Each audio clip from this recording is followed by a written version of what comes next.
जी अस्सलाम वालेकुम। आप देख रहे हैं मेरा YouTube channel SK cricket show. एक नई वीडियो और एक नए मौजू के साथ आपकी खिदमत में हाजिर होते हैं। बात करने जा रहे हैं, थोड़ा सा निचोड़ निकालते हैं इंडिया और श्रीलंका के दरमियान जो सीरीज़ हुई है उस हवाले से थोड़ी सी बातें करते हैं और फिर आपको बताते हैं कि मेन वजह क्या है कि इंडिया क्यों हारा है। उसके अलावा भी जो बड़ी खबरें हैं जो श्रीलंका के हवाले से निकल के सामने आ रहे हैं वो भी आप तक पहुंचाते हैं। तो अगर आप मेरे चैनल पर नए और पहली दफ़ा आए हैं तो जल्दी से जल्दी चैनल को सब्सक्राइब कर लें और बेल आइकन को ज़रूर दबाएं ताकि लेटेस्ट वीडियो आप तक पहुंचती रहे। सबसे पहले मैं आपको बताता चलूं कि ये 3 मैच की ODI सीरीज़ में इंडिया को शिकस्त हुई है, जो कि पहला मैच टाई होने के बाद 2 मैचेस श्रीलंका ने यानी कि नो डाउट कि उन्होंने बहुत अच्छी क्रिकेट खेली है और इंडिया को हिला के रख दिया। उसके अलावा अगर देखें तो ये उनकी 27 साल के बाद ODI सीरीज़ में फ़तह थी इंडिया के ख़िलाफ़, और जीतने के बाद जो विजुअल्स नज़र आ रहे हैं जो श्रीलंका की अवाम सड़कों पे निकली, फिर उसके अलावा जो वहाँ पे हाईली रेट किया गया इस जीत को, फिर थ्रू आउट जिस तरह हमने टीम की बात की, टीम मैंने कल रात की एक वीडियो आपने मेरी देखी होगी, मैंने उसमें टीम के बारे में बात की, मैंने उनके प्लेयर्स के बारे में बात की, मैंने थोड़े से वहाँ पर भी फॉल्ट्स निकाले इंडियन टीम के। लेकिन अब मैं थोड़ा सा डिटेल से बात इसलिए करने के लिए है क्योंकि ये इंपॉर्टेंट हो गया कि पाकिस्तान के लिए जो पाकिस्तान देख लें या फिर इस तरह की जो कंट्रीज़ होती हैं जिनके लिए जीत ज़रूरी होती है, उनके लिए ये ज़रूरी होता है कि उनके कोचिंग स्टाफ के ऊपर भी बात की जाए। अब मैं बात करने जा रहा हूँ सबसे पहले जो आपके कोचिंग स्टाफ में मौजूद हैं श्रीलंका के, वो हैं आकिब जावेद साहब, लाहौर कलंदर के, जो इस टाइम हेड कोच रहते हैं या फिर उनको दे लें वो CEO के तौर पे काम करते हैं। वैसे ज़्यादातर वही मीडिया के हाइप में रहते हैं और मीडिया के हाईलाइट में रहते हैं। तो वहाँ पे अगर देखें तो श्रीलंका के इस टाइम जो बॉलिंग कोच हैं वो हैं आपके आकिब जावेद। अब मैं उनके ऊपर बात करता हूँ। अब मैं ये जो सारा जो समराइज़ करके मैं आपको ये सारा इस सीरीज़ का बताता हूँ कि भाई इंडिया के जो ये प्लेयर्स हैं ये घर में शेर हैं और बाहर जाके ये डेर इस तरह ही होते हैं जब इनके सामने कोई अच्छी बॉलिंग अटैक लगी हो। अब मैं ये बात बहुत बड़ा बयान दे रहा हूँ यहाँ पे, आप लोगों ने ये नोट करना है मेरा ये बयान भी, कि इंडिया के जो प्लेयर्स हैं ना ये सिर्फ अपने घर के शेर हैं। अगर आप इनको पकड़ लेंगे ना कहीं पे, अगर एक अच्छी बॉलिंग लाइनअप के साथ और अच्छी लाइन लेंथ के साथ अगर बॉल करते हुए या पीछे सॉरी टर्न कर रही है यहाँ पे अगर आपने पकड़ना है ना तो उनको स्पिनर्स के सामने लगा दें उन्हें, भाई वो टीम आउट होना शुरू हो जाएगी। ये मैं बहुत बड़ा बयान दे रहा हूँ आज, क्योंकि मैंने अभी जो रिसेंटली उनकी पिछले पास्ट मेरे 2023 से लेके अभी तक मैंने जो देखी है अभी जो परफॉर्मेंसेस हैं उसमें अगर देखें तो फास्ट बॉलर के अगेंस्ट या फिर जब फ्लैट फटा पिच होती है ना उसके खिलाफ बहुत अच्छा खेल रहे होते हैं। लेकिन जैसे ही उनके सामने ये स्पिनर्स की आती है या टर्निंग थोड़ा सा आता है पिच का बिहेवियर, तो तब इनकी जो टीम के नज़र आती है हाथ पाँव फूलना शुरू हो जाते हैं। वैसे इनकी वो स्ट्रेटजी रहती नहीं है और जिस तरह वो आउट होना शुरू होते हैं। फिर उस हवाले से अगर देखें तो कल तीक्षणा का जो बयान आया उन्होंने भी यही कहा कि हम IPL खेलने जाते हैं, वहाँ पे फ्लैट पिचेस होते हैं, वहाँ पे अगर जाके हम देखें तो वाकई IPL में जितने इतने रन्स बनते हैं आपके सामने ही हैं, 200 प्लस रन गए इस दफ़ा।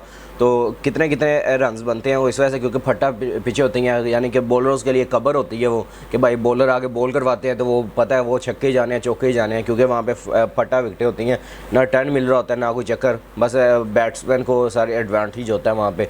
तो उन्होंने कहा कि भाई ये इंडियन ये आदी हैं वहाँ पर खेलने के, उनके सामने इस तरह की पिचेज़ होनी चाहिए फिर ये खेलते हैं, अदरवाइज़ जब ये टर्निंग होगी। और उसके अलावा उन्होंने कहा कि जो हमारे सामने ये परमदिसा जो इनका स्टेडियम है जो कि कोलंबो का स्टेडियम है, उन्होंने कहा कि भाई इसमें हमने अपने कंडीशंस को पता था, हमने यहाँ पे क्रिकेट काफ़ी, क्योंकि वैसे भी उनका होम ग्राउंड है, उन्होंने काफ़ी ज़्यादा वहाँ पे क्रिकेट भी खेली है। तो उन्होंने कहा कि हमें इस कंडीशंस का पता था कि पिच यहाँ पे टर्न होगी, बॉल यहाँ पे टर्न होगी, उसके अलावा हम इनको फंसा सकते हैं। तो उन्होंने कहा हमने वैसे ही किया और हम एट दी एंड यहाँ पे मैच जीत गए। तो आप यहाँ से हिसाब लगाएं कि कितना आउटस्टैंडिंग यहाँ पे स्ट्रेटजी के साथ गए। अब मैं दूसरी तरफ चलता हूँ कोचेज़ की तरफ, जो मैं बात कर रहा था कि भाई हमारे जो टीम का जो सारा हाल बनता है ना वो इस वजह से कि पाकिस्तान के अगर तरफ से देखें तो पाकिस्तान को शाहीन शाह अफरीदी, ज़मान खान, फ़खर ज़मान, अब्दुल्ला शफीक, हारिस रऊफ़, ये मेन प्लेयर्स हैं जो पाकिस्तानी टीम को आकिब जावेद ने दिए हैं। आकिब जावेदी मैं इसलिए बात कर रहा हूँ क्योंकि वो लाहौर कलंदर के आपको पता है हेड कोच है।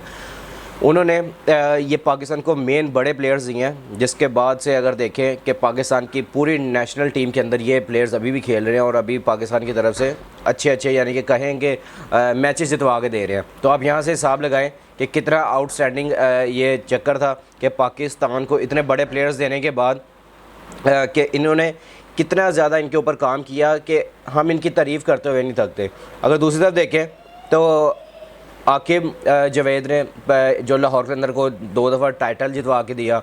फिर उसके अलावा अगर देखें तो कितना आउटस्टैंडिंग इनकी तरफ से ये सारा डिस्प्ले नज़र आया। अब ये कोच है भाई श्रीलंका के बॉलिंग कोच हैं, अब श्रीलंका की तरफ से करके दे रहे हैं जो 27 साल में कोई टीम नहीं कर सकी श्रीलंका की। अब ये आके वो भी अपने मेन इंजर्ड 6 बॉलर्स के साथ के उनके जो मेन प्लेयर्स थे वो इंजर्ड होकर सीरीज से बाहर हो गए थे, फिर भी एक नई टीम के साथ खेलना और एक नई टीम को ग्रूम करके उनसे इंडिया के खिलाफ सीरीज जितवा देना, वो भी 27 साल के बाद। ये आकिब जावेद को इस चीज़ का क्रेडिट जाता है जिन्होंने बड़े अच्छे तरीके से ये कंक्लूड किया हुआ है और जिस तरह उन्होंने किया। इसके अलावा अगर देखें तो पाकिस्तान की तरफ से अगर देखें हम अपने हीरोज़ की वैसी कदर नहीं करते हैं। हमारे पास जो भी मैं अगर बात करूं, कुछ लोगों को शायद मेरी बात ये बुरी भी लगे कि हम क्या कहते हैं, जैसे ही ऊपर से मैनेजमेंट चेंज होती है हम चले जाते हैं भाई फ़ोन घुमाते शुरू कर देते हैं बैठ के, भाई केरा फ़ौरन कोच वेला है, ऐसी फ़ौरन कोच लाना है अपना। क्यों? इसलिए क्योंकि जब हमारी टीम की अपने मुल्क के अंदर अपने हीरोज़ की बात आती है हमारे जहन में ये आता है कि यार फेवरेटिज़म में चली जाएगी ये बात, ये जो भी लड़का टीम में आएगा ये उसका फेवरेट होगा, ये उसका फेवरेट होगा, ये उसका फेवरेट होगा, इस वजह से चल जाएगी। तो भाई जितना मर्ज़ी कर लो, आपके अपने हीरोज़ देख ले जाके, पूरी दुनिया में अपना नाम बना रहे हैं। अब सिखलार मुश्ताक को देख लें, वो न्यूजीलैंड की टीम के साथ भी रहे हैं। अब मुश्ताक अहमद देख लें, इंग्लैंड की टीम के साथ रहे हैं। फिर उसके अलावा देखिए अब आकिब जावेद आपके सामने श्रीलंका की टीम के साथ अब उनके बॉलिंग कोच लगे हुए हैं। अब इंजमामुल हक को देख लें, इंजमामुल हक अफगानिस्तान के साथ काम कर रहे थे, उनको वहाँ से यानी कि वो अच्छा करके दे रहे थे, वहाँ से उन्होंने राशिद खान बना के दिया। उनके टन्योर की सबसे बड़ी जो दरियाफ्त थी वो थी राशिद खान इंजमामुल हक की, कि उन्होंने राशिद खान को अफ़गानिस्तान की टीम में शामिल कराया। और अब देखिए पूरी दुनिया में लीग्स खेलते हैं, पूरी दुनिया में उनका नाम है, पूरे यानी कि अफ़गानिस्तान की क्रिकेट का बैकबोन है। अगर वो टीम में ना हो तो पूरी उनकी टीम फारिग है। उन्होंने जिस तरह पूरी दुनिया में नाम कमाया, पूरी दुनिया में लीग्स हर जगह पे जिस तरह खेलते हैं, तो उनके लिए काफ़ी ज़्यादा इम्पोर्टेंट भी था कि उन्होंने जितनी मेहनत की है अल्लाह ताला उनको और कामयाब करे। जिस तरह उन्होंने अपने कैरियर पे काम किया, फिर इंजमामुल हक ने जिस तरह उनको गाइड किया, फिर वो लाहौर में आके ये पेशावर में आके ये ट्रेनिंग करते रहे हैं। तो इस हवाले से देखें तो इंजमाम जब अफ़गानिस्तान के कोच थे तो उन्होंने राशिद खान को दरियाफ्त करके दिया और वो बहुत अच्छा करे तो अफ़गानिस्तान की क्रिकेट उस टाइम ऊपर जा रही थी। लेकिन अगर देखें तो तब पाकिस्तान को थोड़ा ख्याल आया कि भाई नहीं, अब इंजमामुल हक को पाकिस्तान के साथ काम करना चाहिए, तो तब पाकिस्तान के लिए इनको चीफ सेलेक्टर बना दिया गया। तो चीफ सेलेक्टर बनाने के बाद हालांकि वहाँ पे कोच का काम कर रहे थे और यहाँ पे आते ही उन्हें चीफ सेलेक्टर बना दिया। अब यहाँ से हिसाब लगाएं कि हमारा सिस्टम क्या काम करता है कि कोचिंग कर रहे थे लेकिन उनको ला के यहाँ पे चीफ सेलेक्टर लगा दिया, हालांकि उनको कोचिंग में लेके आना चाहिए था। तो क्या श्रीलंका के इस सीरीज़ में हम ये देखें कि उन्होंने कितने आउटस्टैंडिंग ये पूरा कंक्लूड किया है। अच्छा, अब बात कर लेते हैं थोड़ी सी सलमान बट के वाले से भी। अब मैं ये वीडियो कर रहा हूँ कंप्लीट, तो मैं इसके ऊपर सलमान बट भी का भी तज़किरा करता चलूँ। अभी आजकल उनकी टिकटॉक पे वीडियोस बड़ी वायरल हो रही हैं और उन्होंने अपनी एकेडमी शायद छोटी मोटी उन्होंने अपनी स्टार्ट की हुई है। अब ये छोटी मोटी तो नहीं कह सकते अभी फ़िलहाल, क्योंकि अब उनके जो मैं देख रहा था लड़के, फिर नसीम शाह को मैंने देखा कि वहाँ पे जाके सलमान बट को बॉलिंग करते हुए नज़र आए। तो नसीम शाह ने जब सलमान बट को बॉलिंग की है तो भाई पहले तो सलमान बट ने कहा है कि भाई मैं पहले कांप रहा हूँ आज कि भाई मेरे सामने नसीम शाह बॉलिंग कर रहे हैं। फिर उसके अलावा उन्होंने कहा कि भाई मैंने बड़ी देर से तकरीबन 7-8 साल से बल्ले को हाथ नहीं लगाया, अब मैं आज पहली दफ़ा नेट्स पे जाके प्रैक्टिस करने लगा हूँ। तो ये उनका बयान था। ये उन्होंने जो टिकटॉक वीडियोस बनाई है मैं उनके बारे में ये बात कर रहा हूँ। मेरी ऑफिशियली उनसे कोई बात नहीं हुई, ना ही मुझे उन्होंने कोई पैसे दिए कि आप उनके, जो कि मुझे पता है दोस्त आप किस तरह के जो आप दोस्त भाई का पता है मुझे सारे कि जिस तरह उनके बारे में उनका जो माजी है थोड़ा दागदार है, तो उनके ऊपर बात करते हुए आप लोग सारे वैसे ही होते हैं। लेकिन वो पाकिस्तान क्रिकेट की अब ज़रूरत है, ये मैं बड़ा बयान दे रहा हूँ कि पाकिस्तान की क्रिकेट की ज़रूरत है। सलमान बट उनको लेके आए, आप उनको मैनेजमेंट में पीसीबी में लेके आए, मैनेजमेंट में नहीं, आप उनको नीचे ग्रास रूट लेवल पे भी लगाएंगे तो वो भाई वहाँ पे भी काम करने के लिए तैयार हो जाएंगे।